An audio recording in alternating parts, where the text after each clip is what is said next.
The most powerful men in history run a different playbook than everyone else. The masses chase security and approval, but that causes them to drown in mediocrity and watch life pass them by. In this video, you'll discover 9 power moves that transformed history's greatest men from average to extraordinary so you can earn maximum freedom, control, and respect. But the biggest separator between extraordinary achievers and average players is their relationship with one critical resource that can never be replaced. Most people are stuck in the slow lane of life. They spend weeks debating decisions that should take minutes. Meanwhile, the top performers are lapping them over and over again. The difference? They understand that speed is their biggest advantage. Waiting for perfect conditions means missing opportunities. Making decisions at 70% certainty and adjusting as you go beats perfectionism every single time. The person who launches 10 imperfect projects will outperform the person who's still perfecting their first idea. Look at General George Washington during the Revolutionary War. In December 1776, the revolution was on life support. Most generals would have waited for better conditions. Not Washington. He made the bold call to cross the freezing Delaware River on Christmas night to attack the Hessian forces at Trenton. The surprise was complete. The victory revitalized the American cause. Had he waited for perfect weather or more troops, the opportunity would have vanished. But here's what trips most people up. They overthink everything. They get stuck in analysis paralysis, wanting every detail to be perfect before they move. This hesitation kills more dreams than failure ever could. When President Franklin Roosevelt took office during the Great Depression, America was in economic freefall. Instead of endless planning committees, he launched his famous first 100 days of rapid action. He didn't wait for perfect economic models or universal agreement. He moved fast, implementing program after program. This velocity of execution started addressing the crisis and restored public confidence when the nation desperately needed it. The difference between average results and exceptional outcomes often comes down to one simple thing: how quickly you turn decisions into actions. While speed separates winners from the pack, it's your ability to take the right risks that creates truly exceptional results in life. Most people play it too safe. They avoid any risk, seeking perfect certainty before acting. But the wealthiest, most successful people throughout history share one trait. They take calculated bets where the potential upside far outweighs the downside. Look at General Eisenhower on D-Day. The weather reports were mixed. His advisors were split. Postponing meant losing the element of surprise. Proceeding meant risking even more lives if the weather turned bad. After weighing all factors, Eisenhower made the call, "Okay, let's go." That calculated risk changed world history, establishing the foothold in Europe that would lead to Allied victory. The biggest obstacle isn't external, it's in your mind. Your brain is hardwired to avoid risk through fear of failure and loss aversion bias. You instinctively give potential losses more weight than equal-sized gains. This mental obstacle prevents most people from seeing asymmetric opportunities, situations where you risk $1 to potentially gain $10 or $100. Consider what happened in 1803 when American diplomats Robert Livingston and James Monroe were sent to France to buy New Orleans for $10 million. When Napoleon unexpectedly offered the entire Louisiana territory, they faced a decision. They weren't authorized to spend $15 million or buy this much land. The mental obstacle was real, fear of exceeding authority and possible political backlash. But they recognized the asymmetric opportunity, 828,000 square miles for 3 cents an acre. They seized the moment, doubling the size of the United States through one calculated risk. Smart risks aren't about being reckless. They're about spotting situations where small calculated bets can deliver life-changing returns. Taking calculated risks can transform your life, but to truly scale your success, you need to master the skill of leverage. Most people try to do everything themselves, trading hours for dollars in a limited game. The truly successful understand that wealth and impact come from multiplying their efforts through other people's time, money, and resources. During World War II, America faced a critical problem. German U-boats were sinking cargo ships faster than they could be built.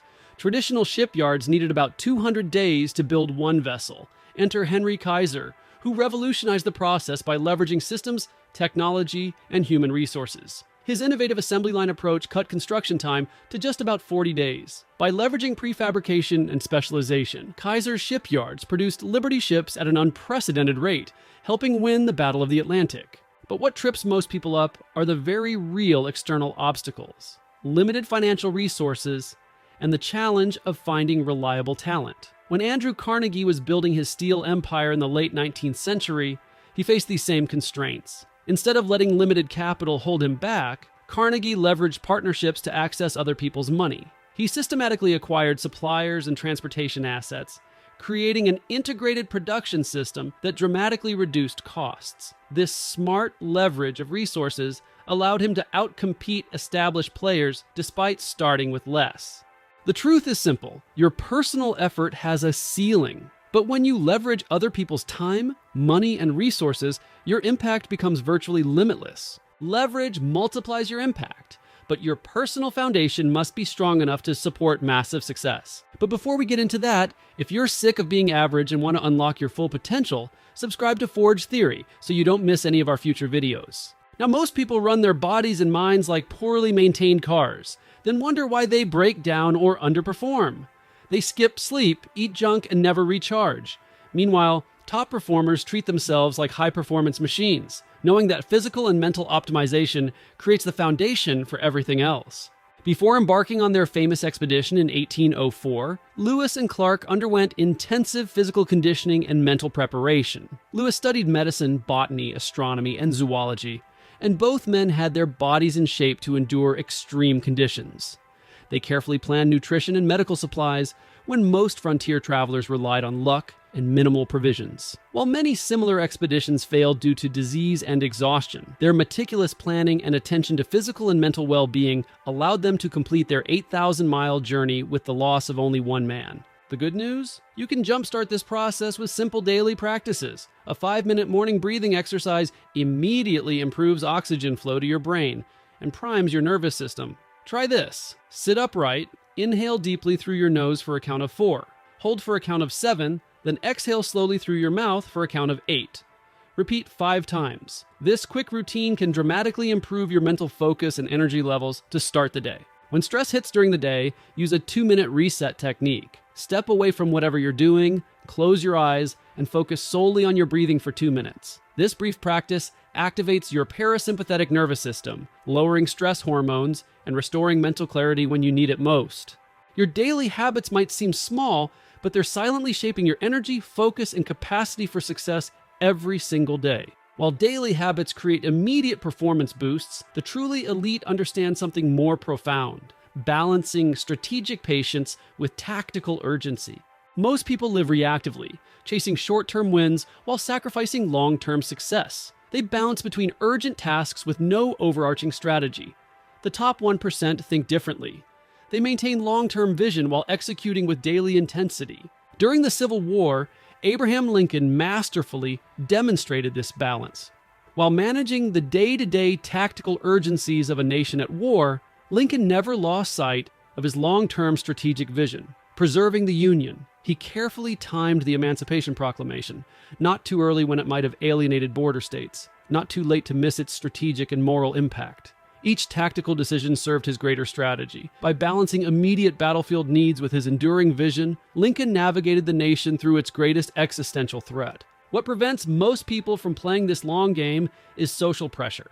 Friends, family, and society constantly push for immediate results and quick rewards. Social media amplifies this problem, showing others highlight reels that create unrealistic expectations about success timelines. John Adams faced similar pressures in the early years of American independence.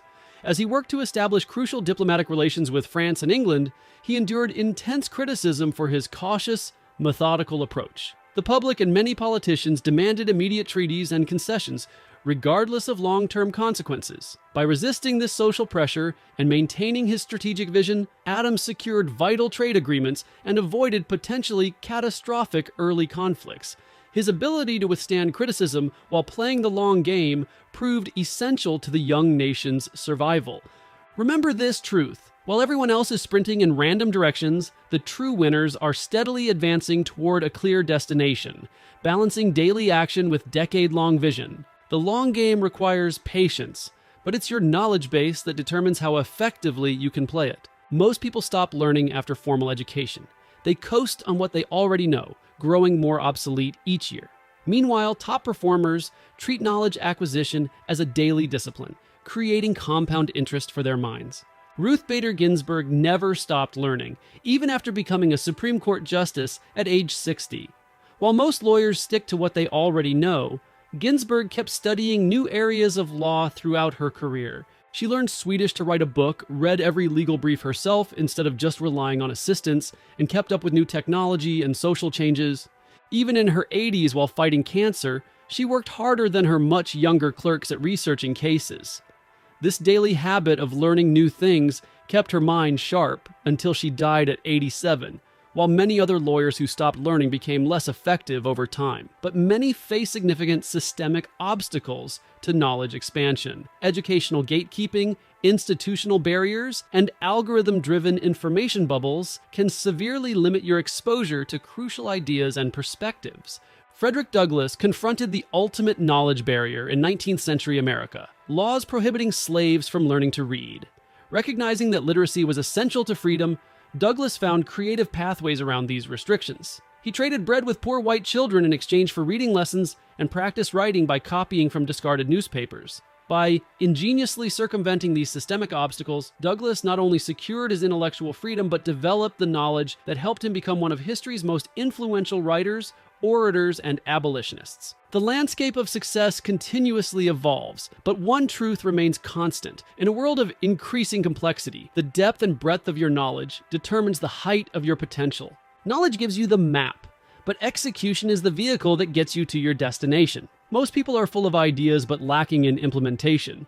They talk about what they'll do someday while never taking concrete action. Meanwhile, the truly successful are relentless executors who transform average ideas into exceptional results through consistent implementation. During World War I, General John J. Pershing demonstrated the power of relentless execution as commander of the American Expeditionary Forces. When America entered the war in 1917, Pershing faced overwhelming challenges: inadequate training, insufficient equipment, and pressure from Allied commanders to simply integrate American troops into existing French and British units. Rather than becoming paralyzed by these obstacles, Pershing methodically executed his vision of building an independent American fighting force. He focused relentlessly on execution details, from training programs to supply chains to command structures. This unwavering execution transformed an inexperienced military into a decisive fighting force that helped turn the tide of the war. You can immediately boost your execution capability with a simple 1-3-5 priority system. Each day, focus on completing one major task, 3 medium tasks, and 5 small tasks. This creates immediate clarity about what truly matters. Pair this with a 5-minute evening planning ritual to identify the next day's most important task. This eliminates morning decision fatigue and creates momentum from the moment you wake up. The harsh truth is that in today's world, good ideas are abundant. It's consistent, determined execution that's rare and valuable. Your ability to turn ideas into reality, day after day, regardless of mood or circumstance, is what separates you from the masses. Relentless execution drives results, but your environment determines how much effort that execution requires. Most people passively accept their surroundings, then wonder why they struggle to make progress. They fight uphill battles against environments that actively work against their goals. The top performers take a completely different approach. They deliberately design their physical, social, and information environments to eliminate friction and naturally pull them towards success. Thomas Edison understood this principle when he created what many consider America's first research and development laboratory in Menlo Park, New Jersey. Edison recognized that environmental design directly impacts creative output. He deliberately engineered a workspace that combined machine shops, chemical labs, and collaborative areas where specialized experts could interact freely. The results were extraordinary. Edison's invention factory generated over 400 patents in just 6 years, including the phonograph and practical electric light. His environmental design multiplied innovation in ways that sheer effort alone never could. Many people object that they lack resources or authority to control their environment. They believe environmental engineering is a luxury reserved for the wealthy or powerful. Eleanor Roosevelt proved otherwise. When she became First Lady in 1933, she faced significant institutional resistance to her activist role. The White House environment was designed to constrain her influence, with many insisting it wasn't an appropriate platform for promoting progressive causes. Rather than accepting these limitations, Roosevelt completely reimagined her position. She held women-only press conferences that male journalists couldn't attend, extensively traveled to observe conditions firsthand, and wrote a daily newspaper column. In essence, she created entirely new environments where she could advance her priorities despite institutional constraints. The environment you operate in is either multiplying your efforts or dividing them. The question isn't whether you can control your environment, it's whether you can afford not to. Your environment shapes your actions, but there's one internal factor that determines whether you'll capitalize on opportunities or shrink from them: your confidence. Most people approach challenges with hesitation and self-doubt. They second-guess their abilities and wait for external validation. Top performers operate differently. They cultivate self-belief as a deliberate practice, knowing that confidence attracts opportunities, resources, and allies while enabling them to persist through inevitable setbacks. President Abraham Lincoln demonstrated this principle during the darkest days of the Civil War. After devastating Union defeats at Fredericksburg and Chancellorsville, when many were calling for compromise or surrender, Lincoln maintained unwavering confidence in his strategic vision. Despite political opposition and personal tragedy, his self-belief never faltered. This unshakable confidence allowed him to persist, replace ineffective generals, adjust strategies, and ultimately guide the nation to victory. Lincoln proved that true confidence isn't the absence of failure, but rather the ability to maintain self-belief through adversity. The most common mistake people make is waiting to feel confident before taking action. This creates a paralyzing catch-22, since authentic confidence actually comes from taking action despite fear. Others try building confidence through external validation and social media metrics, a strategy that leaves their self-worth perpetually hostage to others' opinions. General George Patton understood this dynamic when commanding the Third Army during World War II. Instead of waiting for his troops to feel ready, he pushed them into action and celebrated their achievements, however small. Patton built confidence through progressive victories rather than pep talks. He created opportunities for his men to experience small wins that built their self-belief. This action-first approach to confidence building led to remarkable battlefield successes, with Patton's Third Army advancing faster and farther than any other Allied force during the final campaigns in Europe. The truth is simple but profound. Confidence isn't something you're born with or something you wait to feel. It's a resource you deliberately build through progressive action in the face of uncertainty. But even if you start implementing these 9 power moves, there's a good chance you still have bad habits that school burned into your brain to keep you as a cog in the wheel. If you want to retrain your mind, stop being average, watch this video next about life cheat codes you didn't learn in school.